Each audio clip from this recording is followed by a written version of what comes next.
The 1990s were a decade marked by iconic fashion, music, and cultural trends that continue to evoke nostalgic memories.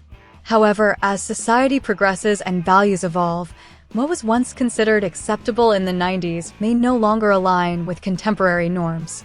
From communication habits to fashion choices, a shift in societal expectations has reshaped what is deemed appropriate in today's world. Let's get into a journey through time to explore what was popular in the 90s but isn't today. The AV cart. Remember the rumble that signaled a movie day in class? Not from the movie itself, mind you, but the prehistoric groan of the AV cart. This behemoth on wheels, loaded with a TV held together by hope and duct tape, was our 90s portal to the moving picture world. Projector setup was an event. The gym teacher, our resident AV wrangler, would wrestle cords the length of a school bus and a projector that threatened to topple over like a drunken giraffe. Finally, after a 10-minute battle with blurry resolution, history would come alive, sort of, with pixelated dinosaurs or explorers in a not-quite Amazon rainforest. Today's high-tech classrooms are light years ahead, but there was a certain charm those low-tech carts gave us. Pizza Hut buffet. Remember the bottomless pit of pizza dreams? That was the legendary Pizza Hut buffet of the 90s. Every weekend, families piled in, armed with stretchy pants and bottomless appetites, ready to conquer a mountain range of pepperoni, veggie supreme, and that mysterious random one nobody dared to touch. Did you strategically grab the corner slices for maximum crustage, or were you a folded-in-half, double-decker pizza type? The question wasn't, how much can I eat? It was, can I eat more than my older brother? Sure, today's all-you-can-eat options are a dime a dozen, but there was a certain grease-soaked magic to that endless pizza parade. Cigs everywhere anytime.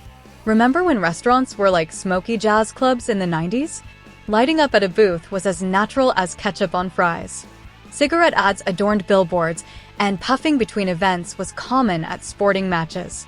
Wild, right? Fast forward to science class, secondhand smoke turned villain in the late 20th century. The EPA labeled it a carcinogen in 1993, sparking a public health revolution. Restaurants, workplaces, even hospitals started saying no thanks to clouds of smoke. Airplanes? They ditched the smoking section in 1988. Now smoke-free air laws are the norm. Latchkey kids. Home Alone, but for real. Latchkey kids were a fixture of the 90s. With more parents entering the workforce, after-school supervision became a juggling act. Kids became mini homeowners, microwaving questionable meals and fending for themselves, all before hitting their teens. While parents armed their kids with emergency numbers, hoping for the best, leaving elementary schoolers unsupervised wasn't exactly ideal. Thankfully, times have changed. After-school programs and a shift in work culture for some have lessened the latchkey phenomenon. 1-800-COLLECT. The 1-800-COLLECT call. Remember that pre-cell phone era lifeline? In the 90s, this magical number meant you could reach anyone, anywhere, as long as they were willing to accept the charges.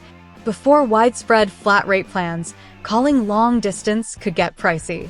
1-800-COLLECT flipped the script. You'd call this toll-free number, then enter the recipient's number. The phone would ring and a delightful, or not-so-delightful, automated voice would announce, "This call is from your name, Collect. Will you accept the charges?" Imagine the suspense. Would they accept? Would you be stuck with a hefty phone bill for a wrong number?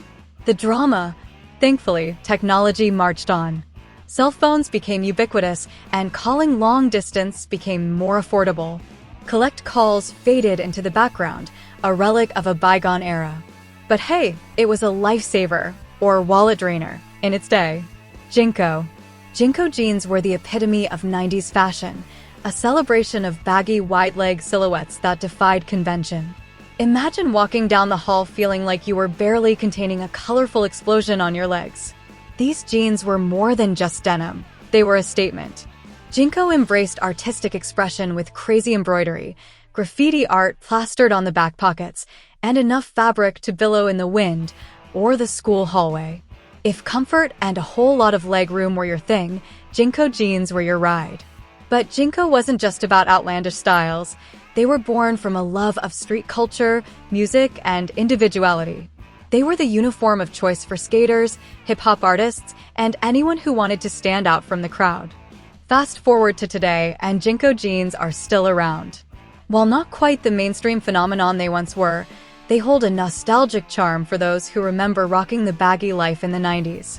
So if you're feeling a surge of sartorial rebellion, JNCO might just be the answer, though your knees might thank you for keeping it low-key. Outside until the street lamps came on. Remember the golden rule of childhood in the 90s? Play outside until the street lamps flickered on, like fireflies signaling the end of playtime. No constant texts from parents, no scheduled activities, just pure unadulterated freedom fueled by sunshine and imagination. Back then the world was your playground. Sidewalks became racetracks, trees transformed into pirate ships, and empty lots were sprawling battlefields. The only limitations were your creativity and maybe the occasional scraped knee. But why the street lamps? It wasn't a universally enforced rule, more like an unspoken curfew, a gentle nudge from the neighborhood to head home. Parents, perhaps with a touch less helicopter parenting than today, trusted their kids to explore and have adventures, as long as they were back before darkness truly fell. 90s rollerblades, remember the neon rain? Rollerblades weren't just skates, they were a lifestyle. Weekends meant sugary cereal and hitting the pavement with your crew. Epic wipeouts, triumphant grinds, and skin knees were all part of the package. Sure, skate parks rule now, but rollerblades? Pure 90s magic. Candy cigarettes. The preteen's introduction to the world of evil vices. These sugary sticks, disguised as miniature cigarettes, were a fixture of 90s childhood. Made of candy magic, reed, chalky sugar, or bubblegum, they offered a fake puff of rebellion. Some even dispensed a poof of powdered sugar smoke. While undeniably fun to unsuspecting kids, candy cigarettes weren't exactly health food. Concerns that they glorified smoking led to a decline in their popularity. Today, they're a faint echo of a bygone era, a reminder of simpler times, and perhaps a time when candy companies had a slightly more relaxed approach to sugar content. Beepers, the kings of pre-smartphone urgency. These one-way communication devices clipped to your belt and buzzed silently with a numeric message. Crack the code, often your home phone number, and race to a payphone. Yes, those too. To find out what the cryptic message meant. Beepers may be extinct, but as silent forerunners of our messaging age, they deserve a nostalgic nod. Comment down below anything you recall from the 90s that is totally not a thing today. As we reflect on the societal norms of the 1990s and compare them to today's standards, it becomes evident that our perceptions of acceptability have undergone significant transformations. The evolution of technology, changes in cultural awareness, and shifting values have all played a role in reshaping our social landscape. While reminiscing about the past can be nostalgic, it also serves as a reminder of how far we have come as a society. Thank you for joining us on this exploration of what was once socially acceptable in the 90s, but no longer holds true in the present day. Be sure to like, comment, and of course subscribe for the sake of all things nostalgic. Thanks for watching.